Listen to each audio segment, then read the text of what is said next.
Wednesday on Local on 2, we are focusing on mental health and how equine-assisted sessions can help. Plus, we are checking out some prenatal and postnatal exercises that are giving new moms an energy boost. Join us at 2 on Local on 2. Comedy legend Dave Chappelle bringing his stand-up tour here to Music City. Pre-sale for tickets tomorrow morning. Chappelle has received 5 Emmy Awards, 4 Grammy Awards, and was the recipient of the prestigious Mark Twain Prize for American Humor. That was in 2019. So he's going to perform at Bridgestone Arena September 21st, all a part of his Dave Chappelle Live Tour. And you can go to WKRN.com right now and get a link to get those tickets. All right, that does it for News 2 at 4. News 2 at 5 with Haley and Bob starts right now. Now, News 2 at 5. Thank you, Mark, and good evening, everyone. Welcome to News 2 at 5. I'm Bob Mueller. And I'm Haley Wilgus. Nearly 2 years after floodwaters swept through parts of Humphreys County, killing 20 people and destroying Waverly Elementary and Junior High schools, construction on a temporary school is finally complete. The newly renovated building will now house Waverly Elementary and Junior High students until their permanent schools are built. News 2's Tori Gessner talked to the Humphreys County Schools director there ahead of the temporary school's new open house that's happening tonight. A story of patience and perseverance. It's been a long time coming. In the works since the August 2021 flood, when Waverly Elementary and Junior High schools were swept away. The whole side of the walls are out down there. The district worked to renovate the old Acme boot factory into a temporary place to learn.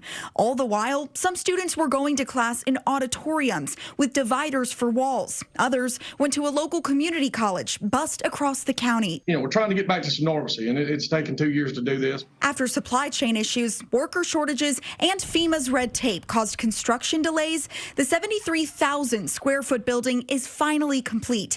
News 2 got a tour of the temporary school back in April, which has 69 classrooms, 2 gymnasiums, and a large cafeteria. Waverly Elementary and Junior High students will learn here under one roof until their permanent schools are built. Being separated like it was, they didn't have their identity. And now they have their own identity as Waverly Junior High School or Waverly Elementary School. And that means the world to a staff in a school building. The district will welcome students and staff on the first day of school in August, but they'll show the building off to the community tonight, proof of the challenges they've overcome and the hard work ahead, crediting those who've helped along the way. It makes you feel good and believe in humanity that so many people are out there to help you. And when that happened to us, it was it was real heartwarming to see everybody reach out. Hey, what can we do? Now that the temporary school is complete, the superintendent says the district can focus on designing the permanent schools. FEMA will pay for those projects, but he says getting that money could take a while. The open house is tonight from 4:30 through 6 o'clock. Haley. Thank you, Tori. In May, Governor Bill Lee signed a law to abolish community oversight boards statewide, stripping the group of their investigative power over police departments. Well, now there seems to be a struggle between Metro's oversight board and Metro Police on how to move forward. The board says they are not getting records they have requested from police. In a COB meeting yesterday, members say the new law ended their previous memorandum of understanding with police, which laid out how records and officer interviews would be handled by the COB. For the meantime, however, the department's position is that they cannot give us any, at least confidential records. And my understanding from officers is also that the chief has rescinded all orders to participate in our interviews. So in terms of getting anything from MNPD, at least until we have a new MOU hammered out, it looks like we are just not going to get anything from them. Now, in the last hour, Metro Police sent this statement to News 2 saying, quote, "We are not presently aware of a statute that would allow the police department to give confidential records to the COB post July 1, while not also releasing those records to the requesting general public. Post July 1, with the new law in effect, the COB can request to interview officers, but officers are not compelled to take part." Now, News 2 Team Traffic with Corey Johnson.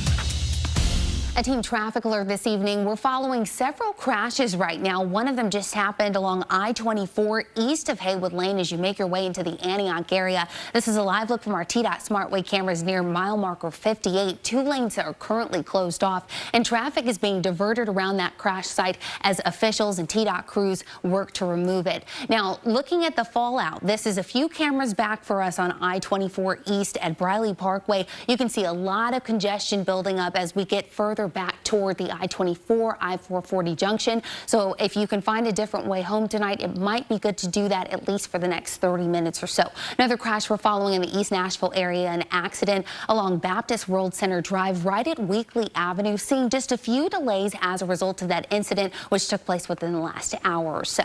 We're also tracking congestion in addition to those crashes along I-65 North, making your way into Goodlettsville just west of Conference Drive, a typical spot for congestion for us at this hour.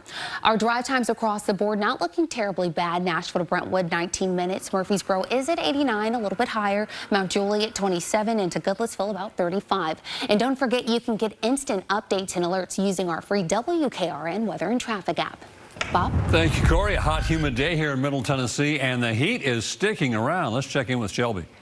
And Bob, we're going to get hotter and hotter and hotter each day of this week. But currently, radar across Middle Tennessee and southern Kentucky, pretty clear out there. We are seeing 1 or 2 severe thunderstorm warnings going out in East Tennessee, very similar to that setup that we had yesterday, just because we're at the heat of the day and we have plenty of moisture out there to supply these storms with energy. But as we go into the rest of our night, we might have a few stray showers trying to pick up as we get closer to our southern Kentucky counties. But overall, going to be quick, moving in and moving out. Not going to see too much chance for that severe weather like we had yesterday. And our Gateway Tire and Service Center camera over Murfreesboro got the blue sky, got the clouds coming through. Looks like you can see a little bit of those rays of sunshine trying to break through the clouds. And temperatures are still really high. 88 degrees in Franklin, 89 in Portland, 90 in Goodlettsville and Laverne. Definitely still feeling hotter, like the lower to mid 90s. And as we go into our day tomorrow, get ready for more heat, and the triple digits are possible as we get closer to Friday. Bob and Haley.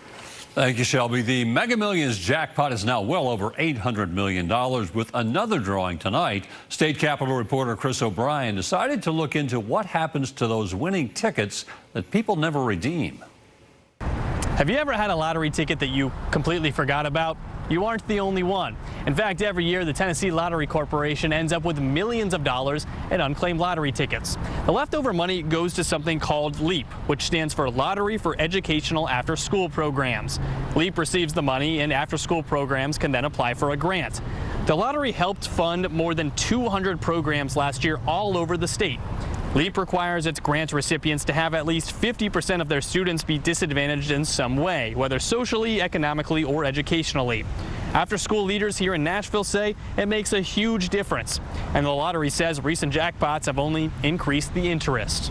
It's amazing. It's huge when you think about in that aspect, in that capacity of just playing the lottery, how you're actually helping and impacting the after-school programs. 80% of our sales come from instant tickets, the one you scratch and find out immediately whether you won or not. So the vast majority of our unclaimed prizes are going to come from our instant tickets, since 80% of our sales come from our instant tickets. Now, the Lottery Corporation also tells me big jackpots like the ones we've seen in the last couple of weeks tend to bring in a lot of first-time players. Those first-time players might be more prone to throwing tickets away because they're smaller winning tickets, not the jackpot ticket, and they might not know the rules quite as well. Lottery Corporation also tells me, please play responsibly. In Nashville, Chris O'Brien, News 2. Well, new Titans wide receiver DeAndre Hopkins says he is happy to be in Music City. News 2's Samaria Terria Jones is in studio now with how this is a win-win for Hopkins and the Titans. Samaria? Yeah, Bob, we know the Titans are getting a player that will be a veteran presence on this team, someone the receiver room can really learn a lot from, but most importantly, he's an absolute baller. Hopkins told us that he chose the Titans because of their competitive roster and his relationship with both Derrick Henry and Mike Vrabel. At 31 years old, he says that he's still at the top of his game, heading into his 11th season in the NFL. And Titans legend Eddie George agrees. I was able to catch up with the Tennessee State head coach at OVC Media Days about the impact D-Hop will have on this team. My IQ, the way I play the game, the pace I play the game, obviously. the way I started last season as well. You know, my first couple games in Arizona. I think he brings so much knowledge and wisdom and direction, again, leadership that you can't account for. And I think that's going to be a great win-win for the Titans. All right, so going back to his relationship with Mike Vrabel, Hopkins actually joked about how Vrabel would text him after games, sometimes critical of his performance. Their bond grew from their time in Houston. He told us he wanted to be in a place where he was comfortable, and that place is here in Nashville. Thank you, Samaria. Artificial intelligence companies are promising to be careful with their increasingly disruptive technology, but lawmakers say they won't simply stand on the sidelines and watch. Here's Washington correspondent Jesse Turner. Artificial intelligence is no longer science fiction for these senators. The word that has been used so repeatedly is scary. They warn the technology has the potential to direct nuclear attacks, create deadly diseases, even end humanity. The urgency here demands action. Connecticut Democrat Richard Blumenthal and Missouri Republican Josh Hawley brought top AI experts to the Capitol to help regulate the technology.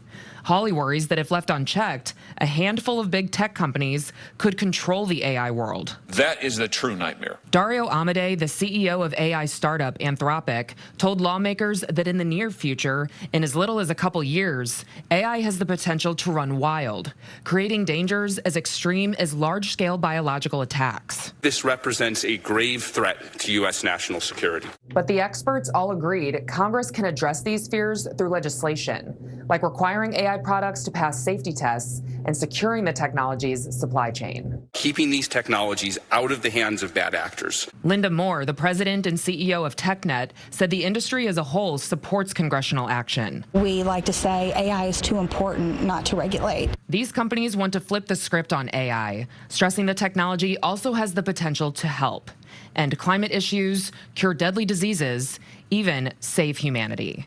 In Washington, I'm Jesse Tenor. Well, along the Gulf Coast where many Tennesseans vacation, water is getting warmer, so warm that it could break records. Shelby Mack joins us live in studio now with more on the record and its impact. Shelby?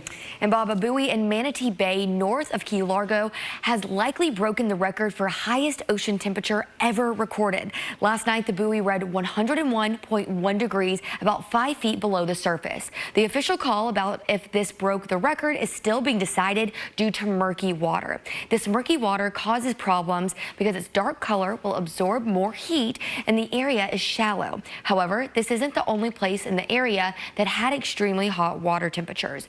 Most of the region had readings from 98 to 99 degrees. One of the main concerns with the excessive heat is coral dying. Coral thrives in water that's 70 to 80 degree range, and we have quickly surpassed that threshold. Tomorrow, we'll go over how this could affect the Gulf's marine life and the impacts it'll have on us locally.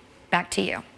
Thank you, Shelby. Patients of Vanderbilt's transgender clinic are now suing the hospital. We'll tell you what they're claiming amid a state investigation into medical billing fraud. That's coming up.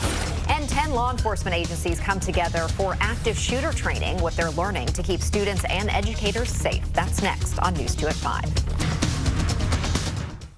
Tonight, the heat wave is on the move with triple-digit temps that can feel even hotter. Plus, the wildfires forcing tourists to flee a popular vacation hotspot. More Americans turn to the most watched program on television. World News Tonight with David Muir.